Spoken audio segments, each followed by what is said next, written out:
Here's an important statement, and I want you to listen closely. Habits form character.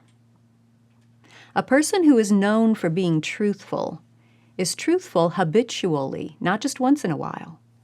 A person's habits form his character. I think we all want our children to be truthful, not just once in a while, not just sometimes, but having a habit of telling the truth. It's distressing to feel that you cannot trust what your child says. But how do you help a child cultivate such an important habit? Let's talk about it.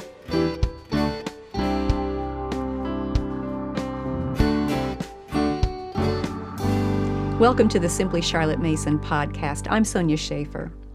We've talked about cultivating a couple of important habits already, the habit of attention and the habit of obedience.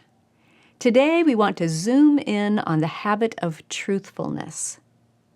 Would your home be any different if your children had just those three habits: attention, obedience, and truthfulness?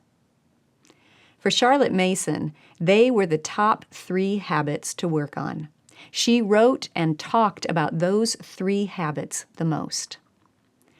Her ideas on truthfulness are based on this concept: that words are powerful things, and we need to be careful how we wield them. So the place to start with cultivating a habit of truthfulness is to ask ourselves, do we love truth and hold it in high esteem? Or do we view it as something that can be bent and manipulated to serve our own purposes? Are we careful to verify what we read in social media? Or do we weigh its value by how exciting it is and then pass it on to others as fact? How careful are we with our own words? Then as we create that environment of valuing truth in our homes, we can cultivate it in our children by requiring them from the beginning to give exact facts without exaggerating or omitting. Here's how Charlotte described that simple rule, which can blossom into great results. The mother who trains her child to strict accuracy of statement about things small and great fortifies him against temptations to the grosser forms of lying. He will not readily color a tale to his own advantage, suppress facts, equivocate, which means to use ambiguous language to try to conceal the truth. When the statement of the simple fact has become a blinding habit, and when he has not been allowed to form the contrary, vicious habit of playing fast and loose with words. Home Education, page 165. Words are powerful things, and we need to train our children to be careful how they use them. How do we do that? By requiring exact facts. It sounds simple, but let's take a closer look at 3 things to consider as we are helping our children work on a habit of truthfulness.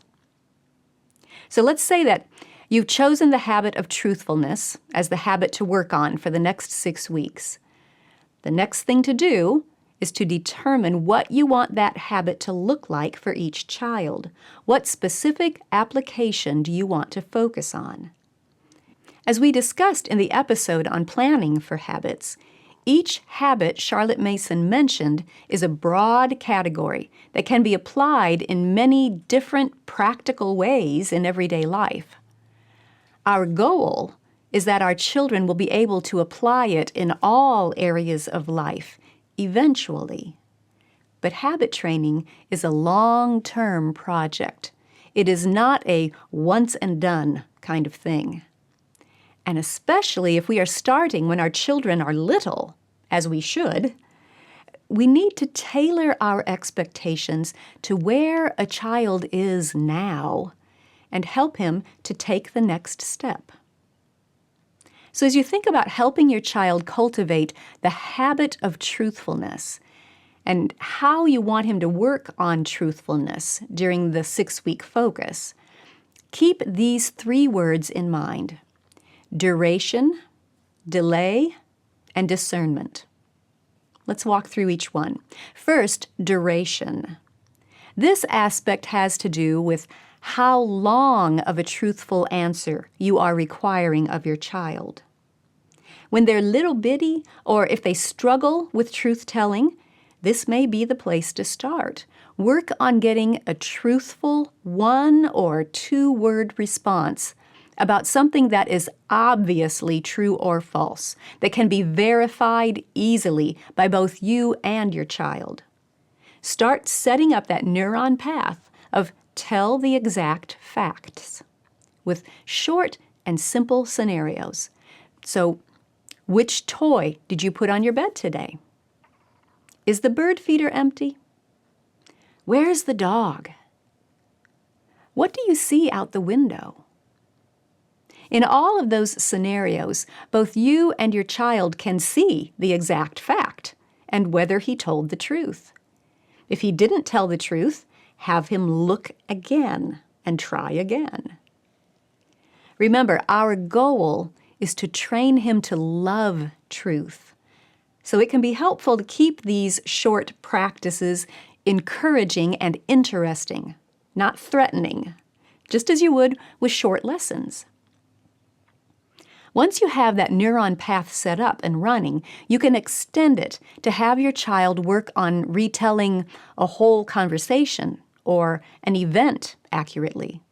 Now, this is a bigger challenge because he has to remember and relate more facts correctly. But as we've discussed before, be careful that you're not expecting this more advanced level of the habit than your child is ready for right now. He might launch into a retelling of his own accord, but don't require one until he has gained confidence and consistency in telling shorter, exact facts. I wonder if this is another reason Charlotte didn't require narration until the child was 6 years old. Narrations are retellings of exact facts. Every narration you ask for is another opportunity to practice telling the truth.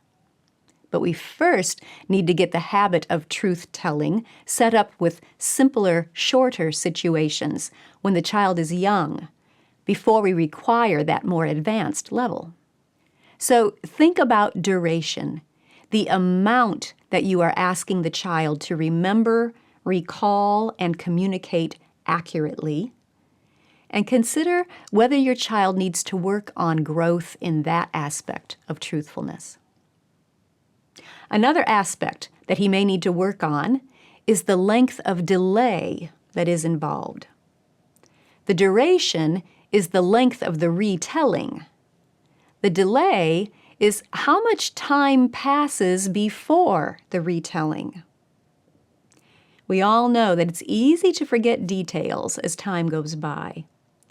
Yet, if we love truth, we will be careful to communicate exact facts, even when there's a time delay. Your child can start forming that habit by working on giving exact facts about something right away, as it happens, or right after it happens, and then gradually progress to retelling something that happened days or weeks ago. For example, how many goslings do you see?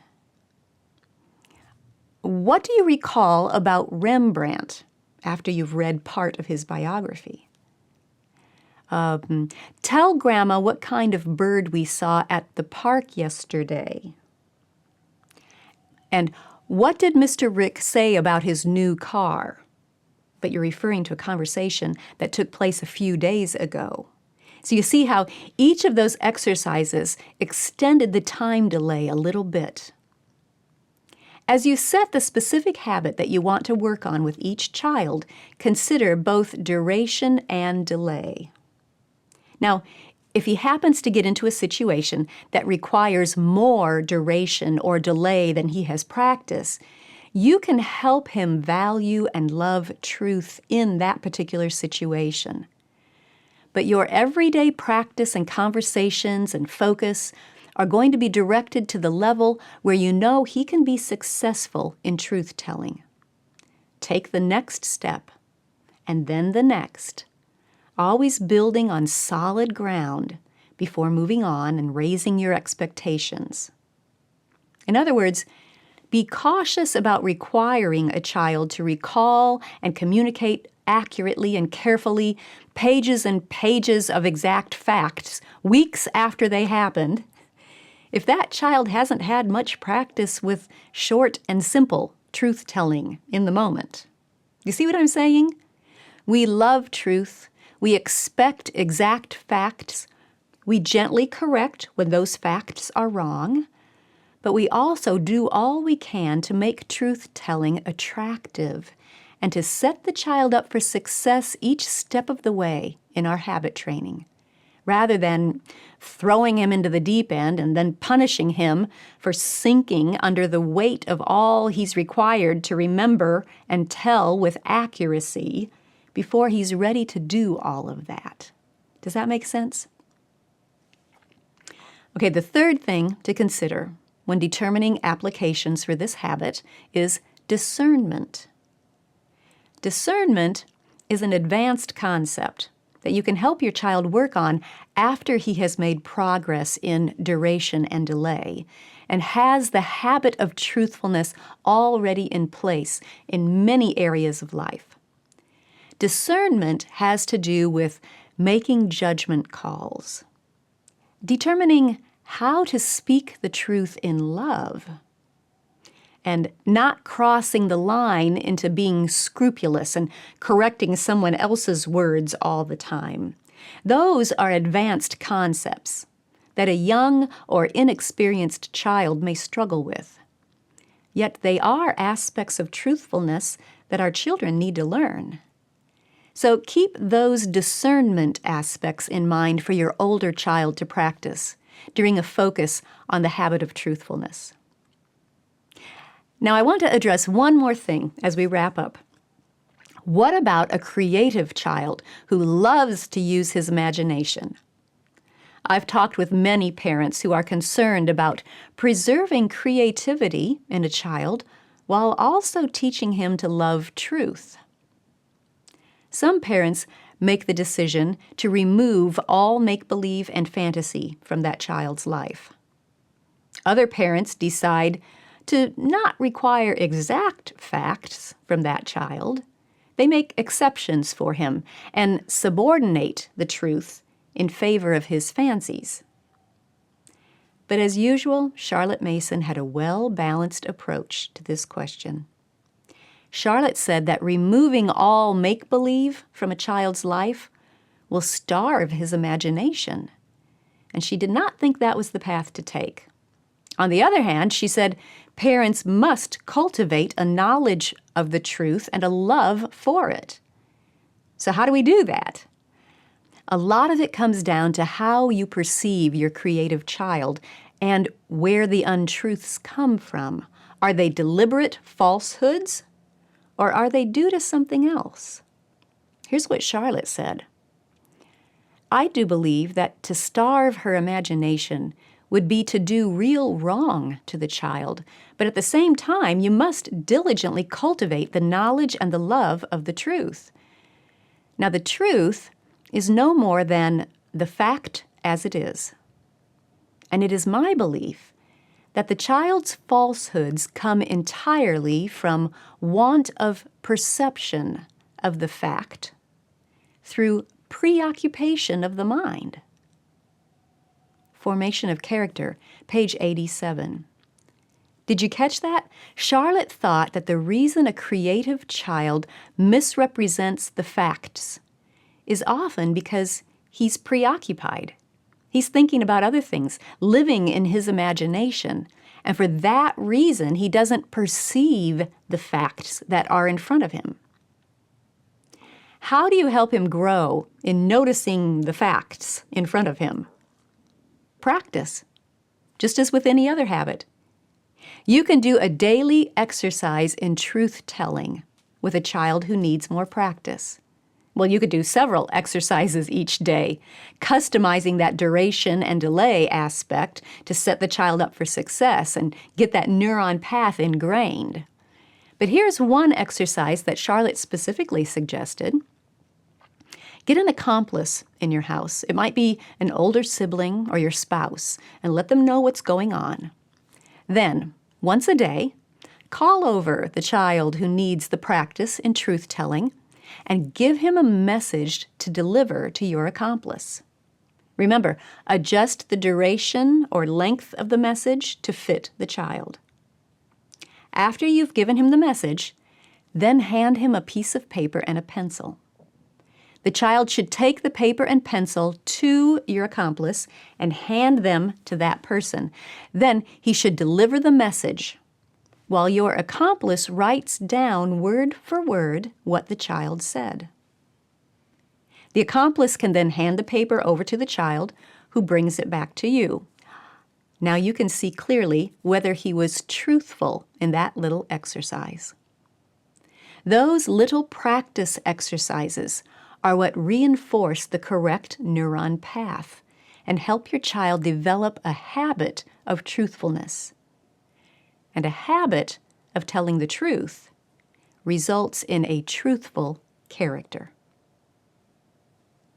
Thanks for joining me. If you enjoyed this podcast, be sure to subscribe. We'll talk about one more important habit and ways to work on it next time. I'll see you then.